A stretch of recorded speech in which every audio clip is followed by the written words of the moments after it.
오늘 살펴볼 내용은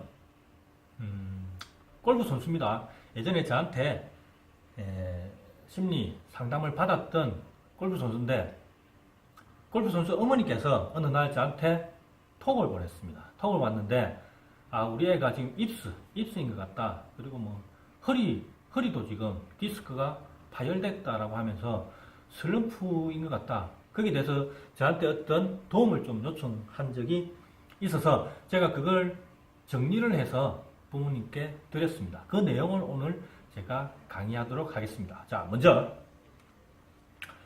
다급한 연락이 왔습니다. 아침에 톡이 왔는데 장문의 톡이 왔어요. 그걸 제가 줄였는데 핵심은 그겁니다. 핵심은 일단 드라이브가 난조가 왔다.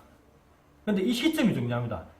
이 선수가 불과 몇 달 전에 국내 시합에서 골프 프로 시합으로 저는 알고 있습니다. 우승을 했어. 우승을. 실력이 있는 선수라는 거죠. 근데 불과 몇 달 사이에 드라이브 난조가 오고 디스크가 파열됐다. 뭐 이런 상황이 생기고 시합만 나가면 드라이브가 심각할 정도로 잘 안 된다 라고 얘기를 하는 어떤 상황이 발생한 거죠. 이런 경우는 분명히 우리는 기술적인 문제라기보다는, 체력적인 문제라기보다는 분명히 이거는 멘탈의 문제라고 우리는 볼 수 있는 겁니다. 자, 그러면 스포츠 심리 상담사 입장에서 이런 상황에서 어떻게 해결책을 제시해 줄 수 있을까라는 부분이 중요합니다. 지금 영상을 보시는 여러분도 아마 이 부분에 대한 많은 어떤 궁금증을 가질 걸로 알고 있습니다. 그래서 제가 이걸 블로그에 올리고 그 다음에 뭐 페이스북에 올리니까 조회수가 많더라고요. 뭐 페이스북 같은 경우는 뭐 1000명까지도 봤더라고요. 근데 그걸로 부족하다는 거죠. 왜냐? 우리는 글로 있는 거는 잘 안 보지 않습니까? 그래서 제가 영상을 만들게 되었습니다. 먼저 이런 경우 제일 먼저 해야 될 게 뭐냐 하면 문제점이 뭔지를 알아야 돼요. 문제점. 문제점 뭡니까? 드라이브 입수 왔다. 그 다음에 뭡니까? 디스크 파열, 이게 문제점 아닙니까? 라고 얘기할 수 있지만 전문적으로 좀 더 깊이 있게 봐야 된다는 거죠. 자, 제가 살펴본 문제점 하나씩 짚어볼게요. 먼저 초킹이 발생했다. 초킹이 뭡니까?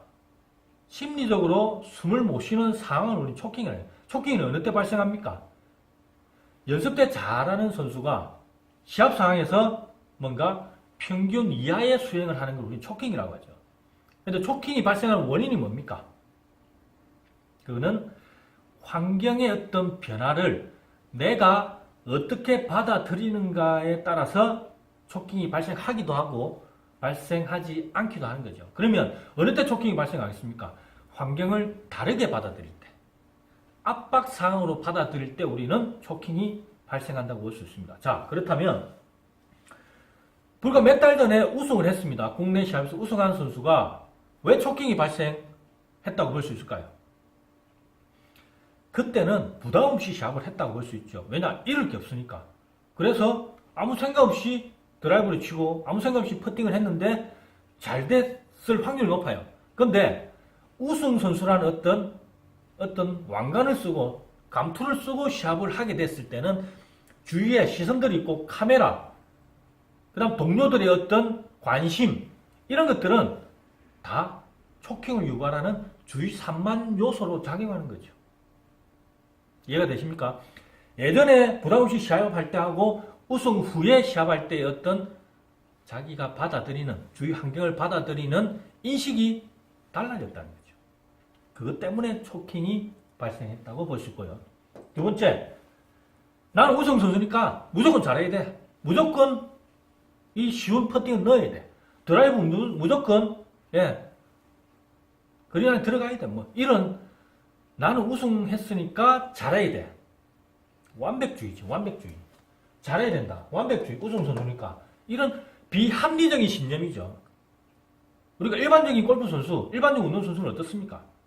뭐 실수 누구나 할 수 있다. 인간이기 때문에. 나는 하지만 최선을 다한다. 뭐 이게 어떻게 보면 합리적인 어떤 생각이지만 비합리적인 생각은 뭡니까? 나는 반드시 이겨야 돼. 나는 반드시 잘해야 돼. 반드시 우승해야 돼. 반드시 넣어야 돼. 이런 것들은 비합리적인 신념입니다. 이런 것들이 선수에게 압박감을 높이고 이것으로 인해서 초킹이 발생할 수 있다는 거죠. 이런 어떤 초킹을 발생하는 원인들을 우리는 어떻게 근본적인 원인을 찾아야 돼요. 왜 그런 상황이 발생했느냐. 지금까지 제가 말한 건 뭡니까? 심리적으로 이런 어떤 초킹 상황 때문에 발생했다고 보는 거고, 또 다른 관점에서 한번 볼까요? 지도자 입장에서 볼 때 어떻습니까? 뭔가 드라이브의 문제다. 그러면 그거는 뭡니까? 기술의 문제라고 볼 수 있어서 드라이브 훈련 스스로도 드라이브의 어떤 문제를 기술 부족의 어떤 원인 탓으로 돌린 거죠.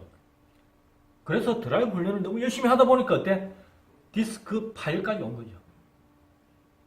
스포츠 심리 상담사 입장에서는 그 해결책은 잘못됐다고 봅니다. 왜냐? 불과 몇 달 사이에 드라이버가 그렇게 망가지기는 힘들다. 물론 영향을 미칠 수는 있습니다. 하지만 근본적인 원인은 뭐다? 마음에 있다. 마음을 바꿔야 된다. 그게 핵심입니다. 부상을 통한 회피 전략 선택, 이것도 우리는 심리의 어떤 영향이라고 볼 수 있습니다. 왜냐? 나는 우승 선수인데 결과가 안 좋았단 말입니다. 그러면 뭔가 핑계를 찾으려고 해요. 사람이기 때문에. 왜냐? 내 자존심을 보호해야 되거든요. 그러다 보니까 부상이라는 어떤 회피 전략을 선택했을 가능성도 높다. 그래서 부상이 따라왔다고 볼 수 있는 거죠. 부상이 따라왔다고도 볼 수 있는 겁니다. 이거 중요한 부분입니다. 우리가 부상의 회복 과정에서도 우수한 선수가 있고 비우수 선수가 있을 때 회복 과정 똑같은 부상을 당했을 때도 그걸 긍정적으로 받아들이고 적극적으로 부상을 회복하려는 어떤 의지가 있는 선수는 빨리 회복이 돼요. 하지만 내가 못하는 원인은 부상에 있다. 그래서 나는 부상 때문에 결과가 안 좋은 거를 연결시켜버리면 부상 회복도 늦어지게 돼요. 이해가 되십니까? 그 부분도 중요한 부분입니다. 자, 문제점 뭡니까? 초킹, 그 다음에 뭐 어떤 기술적인 문제, 뭐 이런 것들에서 찾을 수가 있다. 그래서 정확한 거는 선수하고의 어떤 심층 면담을 통해서 왜, 무엇 때문에, 뭐 동작 같은 경우는 뭐 동작 분석관이나 아니면 지도자를 통해서 어떤 조언을 구할 수도 있겠죠. 그 다음에 이런 것들은 뭐 검사지를 통해서 한다든지 아니면 심층 면담 한 30분 정도만 하면 답이 나와요. 그래서 문제의 원인을 분명히 찾아야 된다.